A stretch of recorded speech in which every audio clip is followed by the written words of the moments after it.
Okay, let's do a couple examples of writing an exponential model when we're not given the initial value. We worked on, in class, we worked on the substitution method. Now we're going to use, there's two different methods. It doesn't matter which one you use. Let's do an example with the ratio method. And you can look at the notes here. Each step is sort of laid out here, but let's look at an example. So here it says find an exponential function that passes through the 2 points, -2, 6, and 2, 1. Remember, these are just x and y values, right? And so what we're going to do is we're going to make use of the general form of an exponential, which is y equals a times b raised to the x power. And we're going to substitute these 2 points in. So if we write our first equation, our y value is 6, all right? 6 equals a times b, and our x value is raised to the -2nd power, all right? And then using our second equation, our y value in this case is 1 equals a, b, and our x value is squared, okay? So we have two equations, okay, where we've plugged in 2 points that lay right on that exponential function.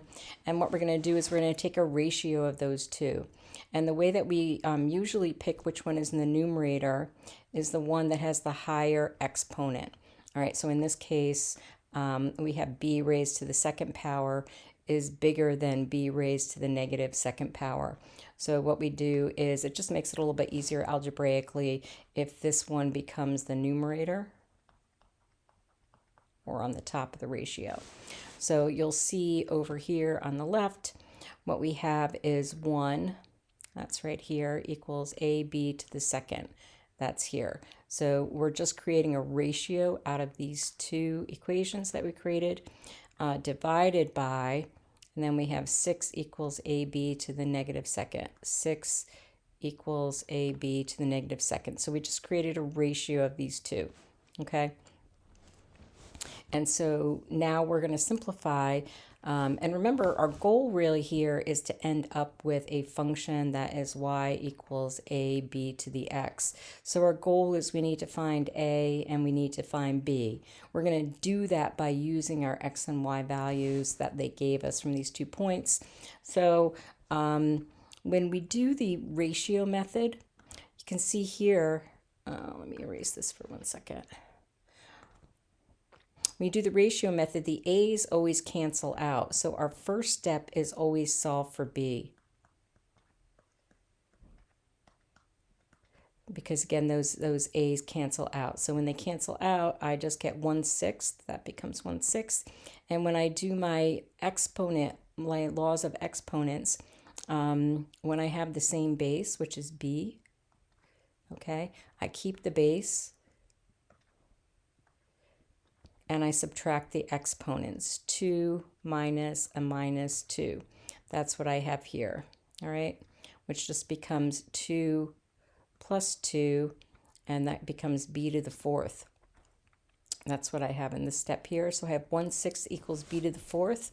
I want b by itself, so I need to undo that 4th power, which just means that I'm going to take the 4th root, or I take it to the 1/4 power. So if I have a function that is x to the 1/4, that just is the same as saying the 4th root of x. That's all I'm doing. I'm taking the 4th root, or I'm undoing that 4th power. And when I do that, I get b equals 0.6389. Okay, I can just put that in my calculator if I want to do that. Let's say I put 1/6 to the 4th. I would do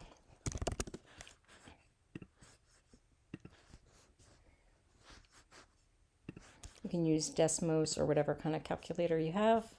I always recommend Desmos because you'll need that in calculus. And if I raise this to the 1/6 power, it shows me right here that that's my b, 0.6389.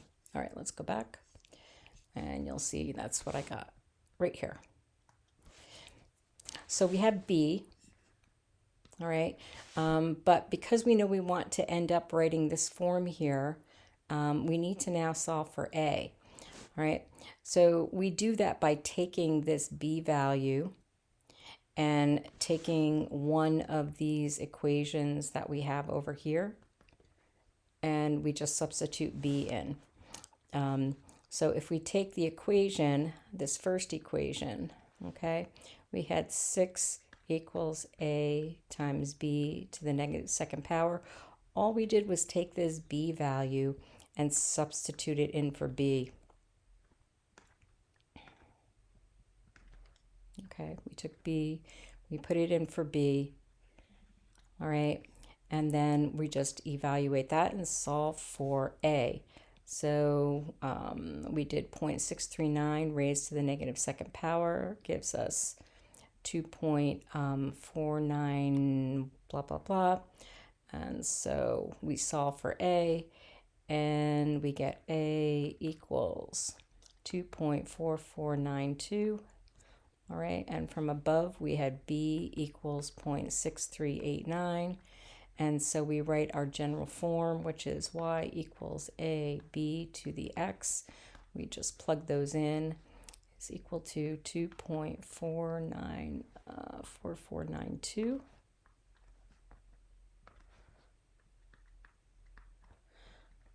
Okay, that's my a value. My b is 0.6389. That's here.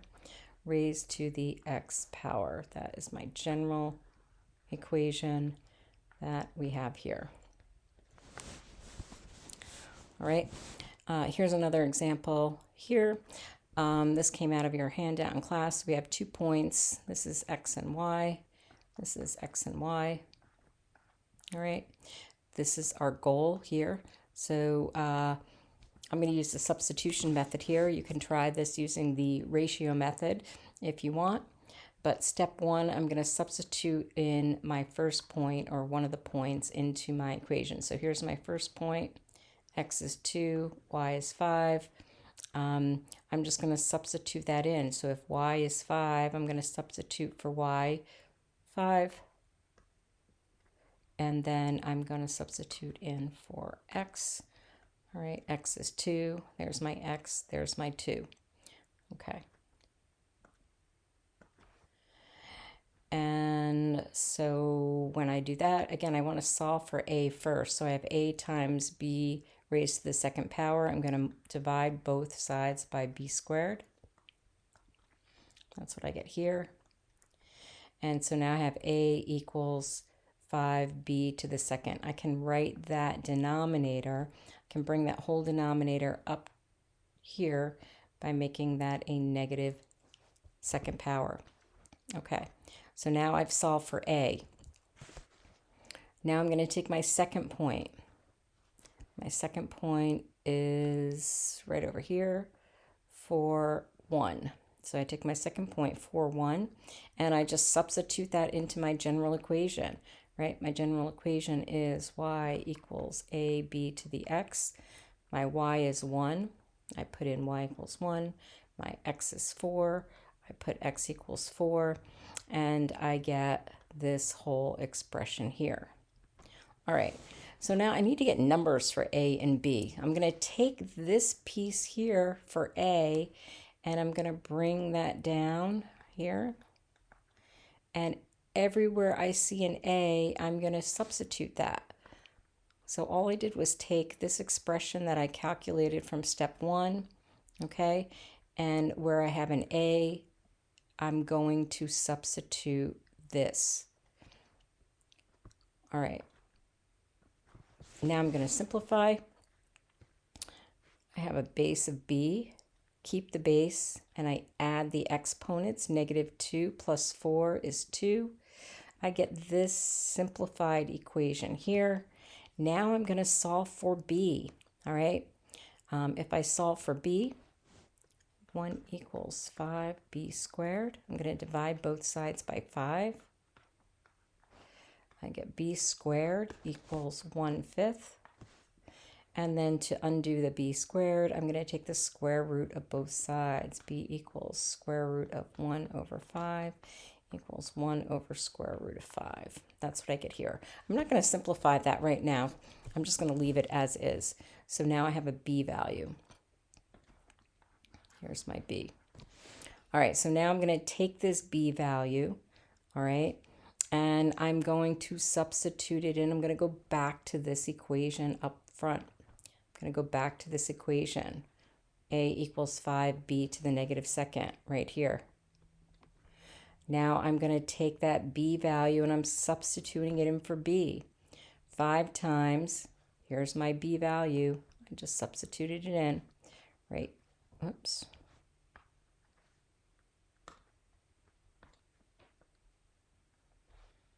Here's my b. I just substitute in for b, okay? And then I evaluate, all right? So I do a little bit of exponent rules. So I have 5. I bring this whole thing down in the denominator, okay? And when I do that and put it in my calculator, I get 5 times 5 is 25, okay? So this equals 5 times square root of 5 squared is 5 equals 25, all right? So I have my b value, all right? I have my a value. I can plug that into my general form. And a is 25. So where I have a, I put 25. B is 1 over square root of 5. B is 1 over square root of 5. And I'm done.